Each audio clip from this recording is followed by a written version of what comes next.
சரிடா.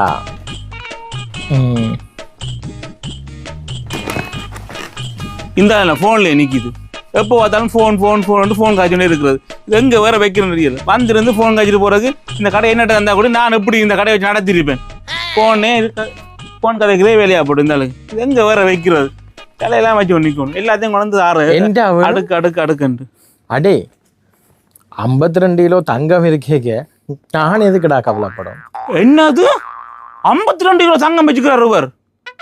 இந்த கடை வச்சு நடத்தி ஒரு 52 கிலோ தங்கம் வாங்கி வேற லெவலாம் வாழுது மனுஷன்.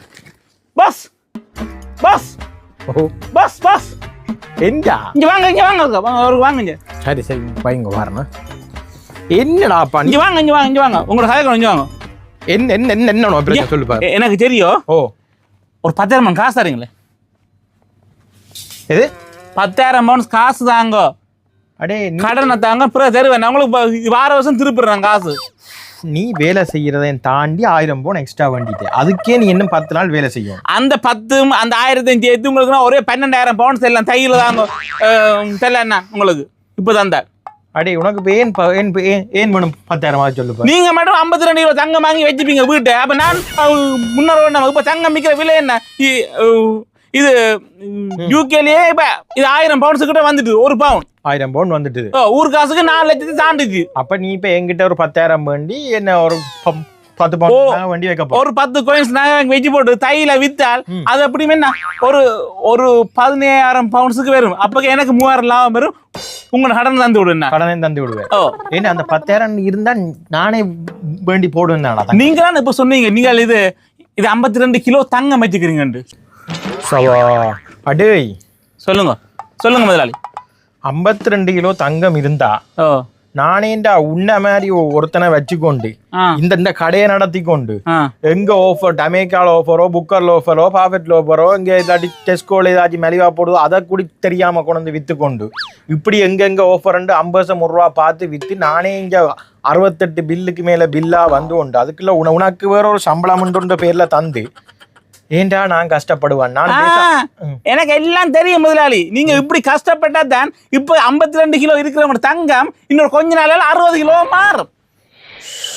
நீ சொல்ற மாதிரி உனக்கு நான் சொல்றது விளங்கிலடா.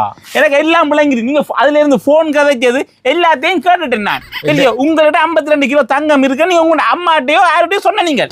அட கோதார், நான் சொன்னது உண்மைதான்டா. கதை தெரியும் உனக்கு வடிவா தெரியும். ஆனா தங்கம் இருக்க உண்மைதானே. அடே இவள் போன மாதத்துல இருந்து மனுஷியரா இவள் இந்த மச்சால்கார் யாரு எந்த சகோதரங்கள் ஏதோ நெக்லஸ் செஞ்சுட்டு தான் அது செஞ்சுட்டாண்டு தனக்கு 5 பவுன்ல செஞ்சுதாங்கோ 6 பவுன்ல செஞ்சுதாங்கோ ஆக்கின வண்டி கொண்டு வந்தோள். அவளை சமாளிக்கிறதுக்கு நான் நீயே ஒரு 52 கிலோ தங்கம் அடிக்கண்டு ஐஸ் பண்ணி கொண்டு இருந்தனாடாப்பா. அப்ப நீங்க சொன்ன தங்கம் உங்களோட வைஃப் கிலோ சொன்னீங்க. அதைத்தானடா சொல்லி பேக்காட்டி கொண்டு தெரியற. நீ வேற தப்பா புரிஞ்சு. அப்ப எனக்கு மட்டும் இப்ப ஒன்று மட்டும் விளங்கிடு முதலாளி. என்னது? எந்த தங்கம் இப்ப 45 கிலோ நிக்குது. நான் வீட்டை போய் சமைக்கிற சமையல்ல சரியா 60 கிலோ மாத்துறேன். அதுக்கு பிறகு தங்கம் என்னதான் கூட இருக்கு. எனக்கு லீவோ நீ வேணா காசுக்கு என்ன 10 நாள் வேலை செய்யணும்டா. என்ன வேலை செய்யணுமே? நீ போ லீவ் எடுத்துட்டு போய் சாக்லேட் வை. இந்த தங்கம் 60 மாறப்போகுது. அடா கோதாரி விழுவானுங்களே, தங்கம் விற்கிற விலைக்கு நான் 52 கிலோ தங்கம் வச்சுக்கன்னு நம்பி கொண்டு வந்திருக்கான். சவா இவள் மனுஷிக்கு திருப்பி அடிப்போம். ஓமனே நீ ஒரு தங்கம் தானே. தங்கமே தங்கம் உனது முகம் பூவனம். தங்கமே தங்கம் உனது முகம் பூவனம். தங்கமே தங்கம் உனது முகம் பூவனம். தங்கமே தங்கம் உனது முகம் பூவனம்.